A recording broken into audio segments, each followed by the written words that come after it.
നമസ്കാരം. Raf talks ഫുട്ബോളിലേക്ക് ഏവർക്കും സ്വാഗതം. ഫുട്ബോൾ ലോകത്തെ പല പ്രധാനപ്പെട്ട ക്ലബ്ബുകളെയും പരിശീലിപ്പിച്ചിട്ടുള്ള അർജന്റീൻ പരിശീലകനാണ് മൗറിസിയോ പൊച്ചറ്റിനോ. നമുക്കറിയാം, അദ്ദേഹം ടോട്ടൻഹാമിനെ 2019 യുവേഫ ചാമ്പ്യൻസ് ലീഗിൻ്റെ ഫൈനലിൽ എത്തിച്ചിട്ടുണ്ട്. പിന്നീട് അദ്ദേഹം PSG പരിശീലകനായിരുന്നു. പക്ഷേ അവിടെ കാര്യമായ നേട്ടങ്ങളൊന്നും കരസ്ഥമാക്കാൻ അദ്ദേഹത്തിന് കഴിഞ്ഞിട്ടില്ല. ഏറ്റവും ഒടുവിൽ ചെൽസിയുടെ പരിശീലകനായിക്കൊണ്ട് പൊച്ചറ്റിനോ ഉണ്ടായിരുന്നു.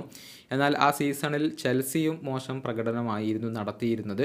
അതുകൊണ്ട് തന്നെ അദ്ദേഹത്തെ ചെൽസി പുറത്താക്കുകയായിരുന്നു. ഇപ്പോൾ പുതിയ ഒരു റോളിലേക്ക് മൗറിസിയോ പൊച്ചറ്റിനോ എത്തിയിട്ടുണ്ട്. അതായത് അമേരിക്കയുടെ ദേശീയ ടീമിൻ്റെ മുഖ്യ പരിശീലകനായിക്കൊണ്ട് അദ്ദേഹം ഇപ്പോൾ എത്തിയിട്ടുണ്ട് എന്നുള്ളതാണ്. ഇക്കാര്യം ഒഫീഷ്യലായിക്കൊണ്ട് സ്ഥിരീകരിക്കപ്പെട്ടിട്ടുണ്ട്. അർജന്റീൻ മാധ്യമങ്ങളൊക്കെ വലിയ വാർത്താ പ്രാധാന്യത്തോടു കൂടിയാണ് ഇത് റിപ്പോർട്ട് ചെയ്തിട്ടുള്ളത്.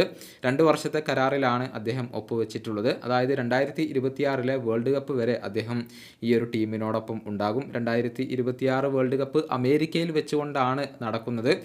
ആ വേൾഡ് കപ്പിന് മുന്നേ അവരെ ടീമിനെ മികച്ച രൂപത്തിലേക്ക് മാറ്റിയെടുക്കുക എന്ന വെല്ലുവിളിയാണ് മൗറിസിയോ പൊച്ചറ്റിനോയിൽ ഇപ്പോൾ അർപ്പിതമായിരിക്കുന്നത്.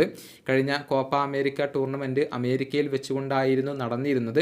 പക്ഷേ മോശം പ്രകടനമായിരുന്നു അമേരിക്കൻ ദേശീയ ടീം നടത്തിയിരുന്നത്. ഗ്രൂപ്പ് ഘട്ടത്തിൽ 2 തോൽവികൾ ഏറ്റുവാങ്ങിക്കൊണ്ട് അവർ പുറത്താവുകയായിരുന്നു. തുടർന്ന് അവരുടെ പരിശീലകനായ ഗ്രെഗ് ബെർഹാൽട്ടറെ അവർ പുറത്താക്കുകയും ചെയ്തു എന്നുള്ളതാണ്.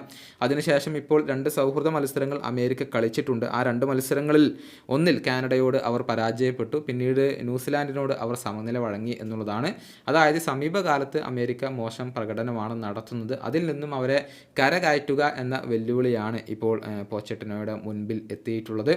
ഏതായാലും അതിന് ഈ ഒരു അർജന്റീൻ പരിശീലകന് സാധിക്കുമോ എന്നുള്ളതാണ് ഇപ്പോൾ എല്ലാവർക്കും അറിയേണ്ട കാര്യം.